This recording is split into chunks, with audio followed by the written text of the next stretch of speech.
the Treasury Star Parade.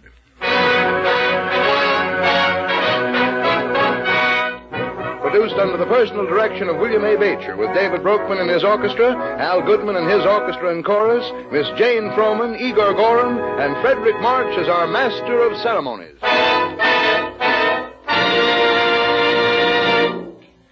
This is Frederick March, ladies and gentlemen, and another of the programs brought to you by the Treasury Department. You know, we in Hollywood are used to beautiful women. This is a sort of meeting place for the most beautiful women in the world. But I still have to travel to New York to see one of the loveliest of them all, Miss Jane Froman. And her voice, well, just listen to her sing Skylark.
Over the shadows and the rain to a blossom-covered lane, and in your lonely flight, haven't you heard the music in the night?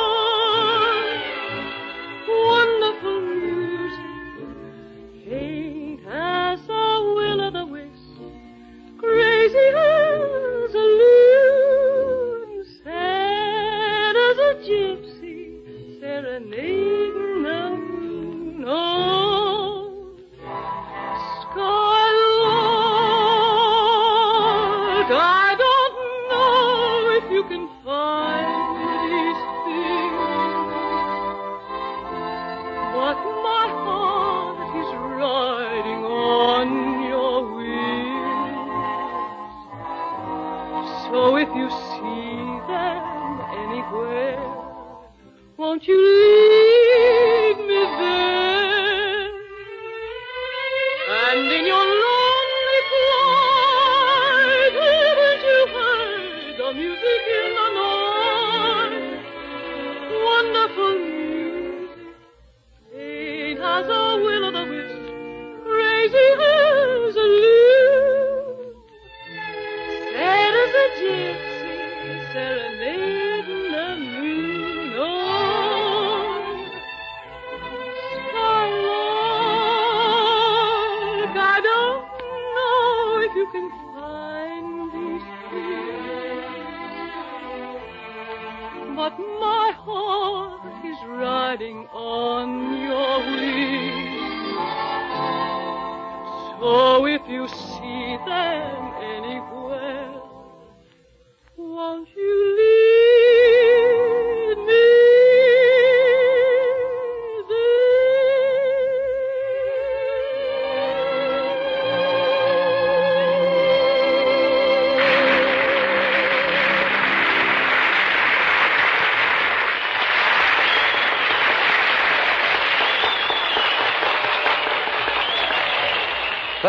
Thank you, Jane Froman, for singing so beautifully and looking so lovely.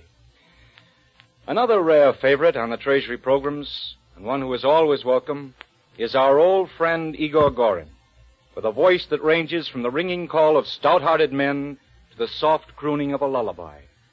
Today, Igor sings a rousing new song by Vernon Duke, Rhapsody in Red, White, and Blue.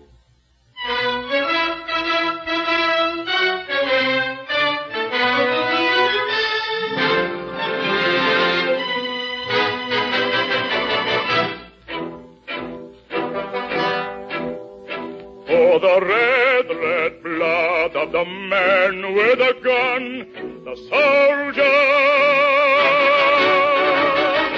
For the red, red lips of the lucky one who loves him.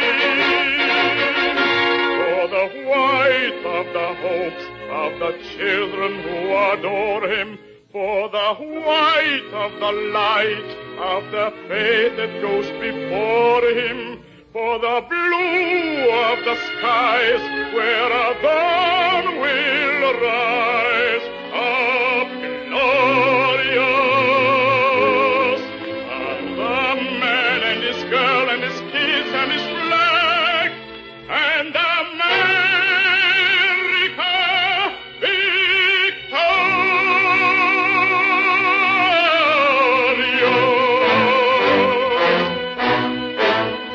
Sing a rhapsody in red, white, and blue.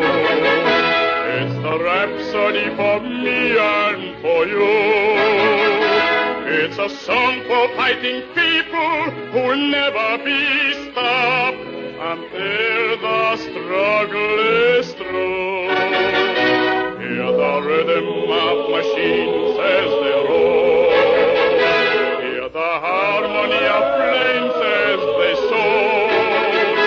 Hear the melody of millions of hearts are through. To the rhapsody in red, white, and blue.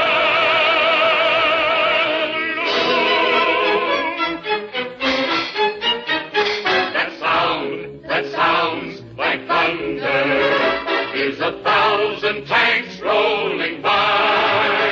And that flash that looks like lightning is the fleet of bombers in the sky. And you're right that a storm is coming, and it's just about to break.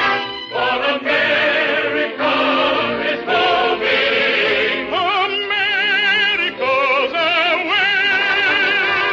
America's away.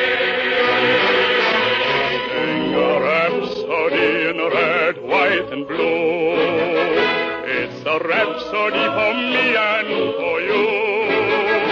It's a song for fighting people who'll never be stopped until the struggle is through. Hear the rhythm of machines as they roll. Hear the harmony of flames as they soar. Hear the melody of millions of hearts are through. To the rhapsody in red, white, and blue.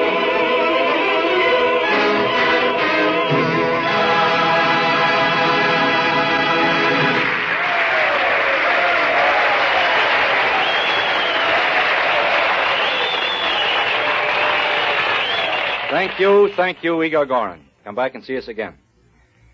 You know, not so long ago, I was listening to one of the Treasury programs celebrating I'm an American Day. And ever since, I've been doing a lot of thinking about all sorts of Americans.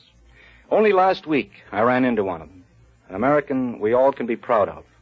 Otto Gebhardt, who owns my favorite delicatessen. He's an old friend of mine. I've known him for years. I dropped in just after December 7th to buy a few things and talk a while. Otto had accepted the war with a kind of somber fatalism. Yeah. So it is at last here. Now we got to lick them again, huh? It is too bad for Germany. Otto had long since ceased to think of himself as a German. Oh, no. Otto Gebhardt was an American. He had papers to prove it. And yet I knew from the beginning that for some reason the little broad-beamed man was filled with misgiving.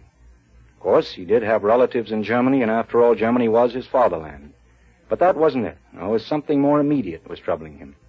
He was almost furtively uneasy.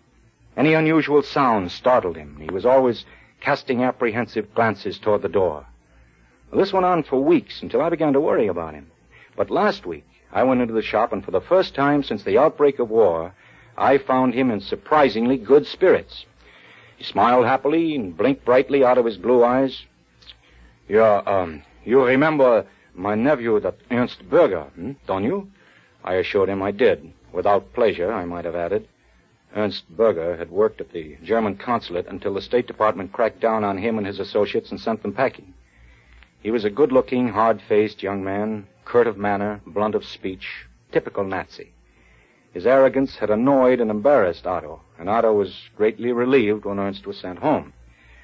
Well, the old man was practically beaming as he leaned over the counter toward me and confided. Well, last year, just before we closed the consulates and sent the Nazis home, Ernst came to me. He gave me $5,000. Yeah, $5,000. I want you should keep this money for me, Uncle, he tells me. Me, I said. Why me? Well, you are the only one I can trust, he answers. I want you should put it in your bank account until I am ready to use it. I don't want to take it to Germany. The place for American money is in America, nicht wahr? He says. I told him, you mean you are afraid those Nazi crooks will take it away from you? I will overlook that remark, he answers me. You keep the money for me. And tell no one about it. No one. Not please, thank you. No. Just an order. Well, why didn't you tell him to go to hell? I said to Otto. Otto sighed. Yeah, I wish I did. After he was gone, I got scared. In my bank account, I think there's never more than $100, $200. Now, all of a sudden, $5,000. People would think I'm a Nazi agent. I had to smile at his lugubrious expression, but I could appreciate his fear. I asked him what he did do with the money. Well, I was keeping it here in a shoebox. But how I worried. He mopped his brow. Mr. March, you don't know what a relief it is to have that money out of this house at last. Well, what did you do with it? I asked him. I invested it. Yeah, sure. For my Nazi nephew. I bought $5,000 worth of war savings bonds.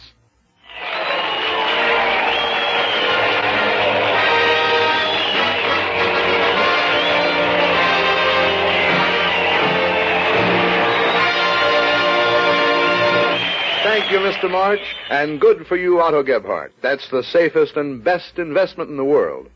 Are you doing your share? Have you answered your quota call? If you have and are investing at least 10% of your income in war savings bonds and stamps, you are entitled to display the new Treasury War Bond sticker on your home, and each member of your family is entitled to wear the special Treasury 10% button, showing that you and your family are meeting your quota.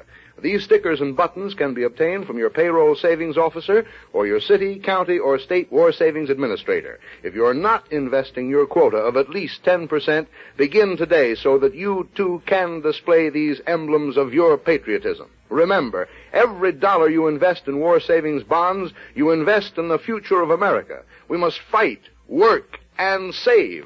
This is your country. Keep it yours.